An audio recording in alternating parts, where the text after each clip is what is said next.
Mark Robbins is the new Tinker Man of the Championship. Leave it alone, man. 4-3-3 works. Why change it? Good evening, Claudio. Good How are, evening. how are you? I've been better. I'm All very right, well, disappointed. welcome back to the Coventry View. We're going to talk about why Robbins continues to make changes. We're going to talk about Harari, and we're going to talk about the Ipswich game, and we're going to look to head to Birmingham. All right, let's talk about the Ipswich game. First of all, was that the best goal you've seen live in any stadium? No.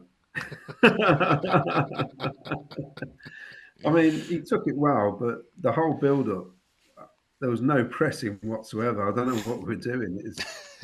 The Ipswich lads had the freedom of the park to knock the ball around. And then when he did turn inside, if you saw Jamie Allen, he turned his back on him. It was terrible. It was terrible. Yeah, I mean, the that's shot was incredible, but yeah. the build-up, there's no pressure on the ball whatsoever, which was disappointing.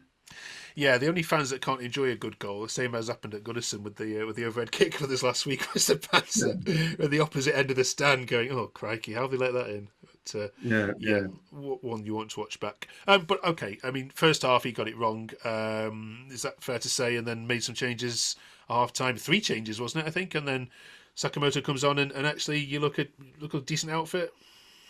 Well, it was just so lightweight. We had Sheaf, Eccles, Ayari, O'Hare, and Allen, and there's no tacklers in there. And I think everybody, when they saw the team sheet, thought, "What's he doing here?" We've gone 4-3-3. We're improving. We've not conceded in 3 games. Surely meet fire with fire with Ipswich, especially the way they start games quite slowly normally. Um, so I thought, get on the front foot. Instead, he goes for something completely different. And O'Hare, I mean, I can understand maybe doing that on Friday, playing at home, but away from home against a side like Ipswich, we just left ourselves open. Basically, I thought completely open. Yeah, I mean, when from my observation, when you did put Sakamoto on it, then Ipswich had to double up on him, didn't they, in midfield, which means they lost an extra player, and you actually got a much more of a better handle on it. So, is that one on Robbins? That first one? Oh yeah, and he didn't admit it either. He just said he had to make changes. Where I think the fans would have preferred it had he said, "I got it wrong," and we had to make changes. I mean, the second half, Ipswich are 2 up, and I suppose they're quite comfortable with a 2 goal lead. I know we put a bit of pressure on, but they probably had another gear anyway. Yeah. But I think had we started with that kind of formation in the first half, it may have been a lot closer.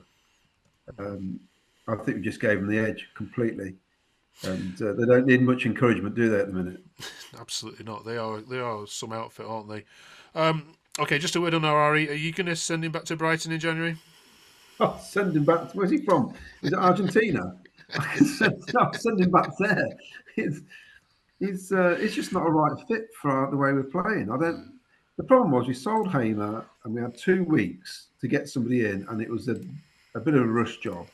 We needed a creative midfielder. I don't think the lad's up to the championship. It's too physical, too hard. I think, um, yeah, it's not up to it. Um, as far as I'm concerned. I mean, if he went in January, he wouldn't be a loss. Um, it's probably been pointed out to you, I'm sure, on other channels about Goicoeras at Sporting. 13 goals in 13 starts. Yeah. My goodness, 24 million looks a steal, doesn't it now? Well, let's hope he goes for the reported, 80 odd million. They reckon they're talking about, and we'll get a big percentage of that, 15% or something. So, yeah, I mean, he had a hell of well, he had 2 good seasons, isn't he? And I think is what we're missing basically, because it doesn't matter who we play up front, we're not really much of a threat at the minute. Um, Giving up too many chances when we do get them, which is a big issue. And I think unless that improves, we're just destined for probably 16th, 17th this season. Let's have a quick word then on Birmingham, who visit on Friday night. Wayne Rooney bringing the Blues to the home of the Sky Blues. This is a nice opposition to play, isn't it? When you're not in goal scoring form yourself, best playing a team which can't score either. Has this got 0-0 all over it? Oh, definitely. it's it's going to be perfect for Sky, isn't it? Sky cameras. It's going to be a miserable Midland derby, I reckon, with two teams struggling to find the back of the net, basically. Um, it depends. I mean, you don't want their season to turn when they come to your place, basically. And I think we've got to keep our wits about us, basically, and get the job done. I mean, we've only lost one at home. We're fairly good at home. Blues, since Rooney's come in, have been not great at all, have they, really? But I can see it's going to be a tricky one. It's sold out as well, as from what I gather. It's Right. That's what I've been told. So, I mean, the atmosphere would be great. Local derby, they're our nearest neighbours, really. Yeah, true. But we've got to get the job done. We need, because I mean, after them, we've got Southampton, I think, or Leeds, Southampton, Leicester. There's some real tough games coming up.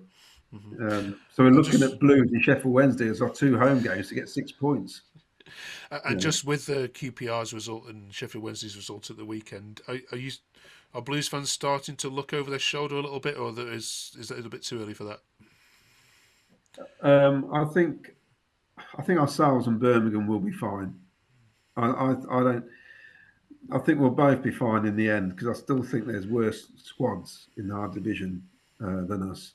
And I'd just like to think that Mark Robbins will get us sorted. I mean, it's just been announced tonight that our CEO is leaving in January, which is interesting. Dave Boddy's been there 7 years.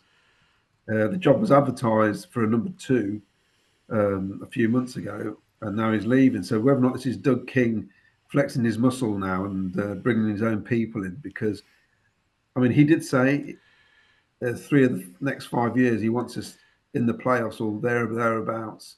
And if things don't happen, he'll make changes, basically. So Okay. I think they're all going to be a bit nervous at the minute. All right, let's get some score predictions then. Coventry against Birmingham. 0-0.